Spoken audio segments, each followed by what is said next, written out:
বাড়িতেই ভীষণ মজা করে তান্দুরি ফিশ ফ্রাই তৈরি করে নিলাম, তাও আবার গ্যাসের চুলায়। এত ফ্লেভারফুল হয়েছিল আর স্মোকি ফ্লেভার ছিল, খেতে তো অসম্ভব মজার ছিল। ভিডিও দেখতে থাকেন, ইনশাল্লাহ আপনাদের সবার ভালো লাগবে। আজকের ভিডিওটা এত বেশি মজার আর এত সুন্দর, এটা আপনাকে বানাতেই হবে। আর যখন এভাবে আপনি এটা তৈরি করবেন, তখন আপনার পরিবারের সবাই অনেক বেশি খুশি হয়ে যাবে। দেখতে থাকেন আমি কিভাবে তৈরি করি। আর আজকের ভিডিও ভালো লাগলে প্লিজ একটু শেয়ার করে দেবেন আর লাইক কমেন্ট করে জানাবেন কে কোথা থেকে আজকের ভিডিও দেখছেন। আজকের তান্দুরি ফিশ ফ্রাই করার জন্য এখানে আমি প্রায় 1.5 কেজি ওজনের একটা তেলাপিয়া মাছ নিয়েছি।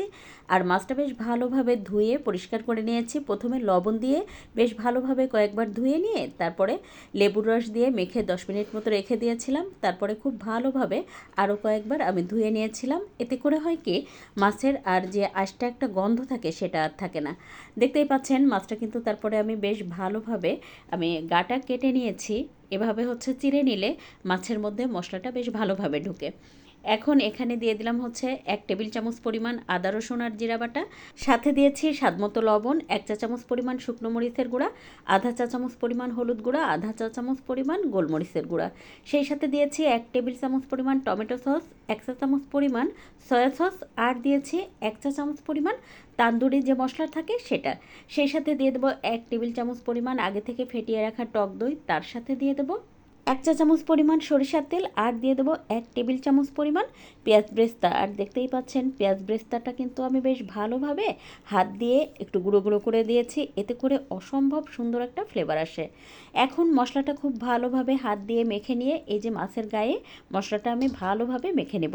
আর দেখতেই পাচ্ছেন মাছের গায়ে যখন আমি চিড়ে নিয়েছিলাম, তো এই যে যে চিরা জায়গাগুলো আছে না, সেটার মধ্যে আমি মশলা খুব ভালোভাবে দিয়ে দেব। এতে করে মাছের ভিতরটা পর্যন্ত লবণ মশলা সব পৌঁছাবে, খেতেও অসম্ভব ভালো লাগে। তো দেখতেই পাচ্ছেন আমি মাছটা কিন্তু খুব ভালোভাবে মশলা দিয়ে মেখে নিয়েছি।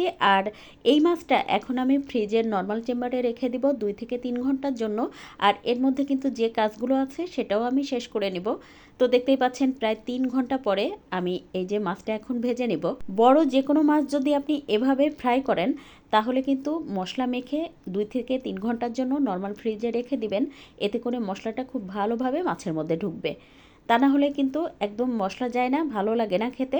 তো প্রায় 3 ঘন্টা পরে আমি চুলায় একটা প্যানে আধা কাপ পরিমাণ তেল দিয়ে বেশ ভালোভাবে তেলটা গরম হওয়ার পরে এখন কিন্তু আমি মাছ দিয়ে এক পাশ খুব ভালোভাবে ভেজে নিয়েছি। তো একটা সাইড আমি প্রায় 20 মিনিট সময় নিয়ে এটা ভেজে নিয়েছি, যেহেতু আমার মাছটা অনেক বেশি বড় ছিল। আর মাছটা যখন আমি একটা সাইড উল্টে দিয়েছি, সাথে কিন্তু দেখতেই পাচ্ছেন উপর থেকে আমি একটা চামচ দিয়ে তেল দিয়ে দিলাম। এতে করে ওই যে যে চিরা অংশ আছে না, এটার ভিতরে খুব ভালোভাবে ভাজা হবে। আর দিয়ে দেবো একটা লেবুর ওই সবুজ যে অংশটা থাকে, শুধুমাত্র সেটা গ্রেট করে। আপনি কিন্তু এই সবুজ অংশটাই দেওয়ার চেষ্টা করবেন, এই যে সাদা যে অংশটা আছে সেটা কিন্তু দিবেন না, তাহলে কিন্তু তিতা হয়ে যাবে। তাই এভাবে শুধুমাত্র সবুজ অংশটা গ্রেট করে দিয়ে দিতে হবে, এতে করে অপূর্ব সুন্দর একটা ঘ্রাণ পাওয়া যায়। আর দেখতেই পাচ্ছেন আমি কিন্তু অপর পাশেও আমি একইভাবে লেবুর সবুজ অংশ গ্রেট করে দিয়েছি। তারপরে আলতো করে মাছটা তুলে পরিবেশন করে আপনাদের সাথে শেয়ার করছি।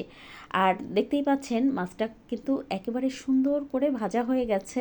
আর এখন স্মোকি ফ্লেভার আনার জন্য কয়লা খুব ভালোভাবে চুলায় আগে গরম করে নিয়ে তারপর একটা বাটিতে নিয়ে দেখতেই পাচ্ছেন আমি 1 চা চামচ পরিমাণ তেল দিয়ে দিলাম। আপনি চাইলে কিন্তু ঘিও দিয়ে দিতে পারেন। তারপর একটা ঢাকনা দিয়ে কিন্তু সাথে সাথে এটা ঢেকে দিয়ে যতক্ষণ না পর্যন্ত ধোঁয়া ওঠা বন্ধ হয়, ঠিক ততক্ষণ আমি এই মাছটা এভাবে ঢেকে রেখে দেব। এতে করে খুবই সুন্দর একটা স্মোকি ফ্লেভার পাওয়া যায়। এই তান্দুরি ফিশ ফ্রাই আপনি যাকেই খাওয়াবেন সেই কিন্তু রেসিপি জানতে চাইবে, অথবা জিজ্ঞেস করবে আপনি এটা কোন রেস্টুরেন্ট থেকে এনেছেন। এটা খেতে যে কী পরিমাণ মজার হয়। তান্দুরি ফিশ ফ্রাই আপনি যখনই করবেন তখন একটু বড় মাছ দিয়ে করার চেষ্টা করবেন, এতে করে খেতে অনেক বেশি ভালো লাগে। আজ এ পর্যন্ত, কাল আবার নতুন কোনো ভিডিও নিয়ে দেখা হবে ইনশাল্লাহ। সে পর্যন্ত সবাই ভালো থাকবেন, সুস্থ থাকবেন। আল্লাহ হাফেজ।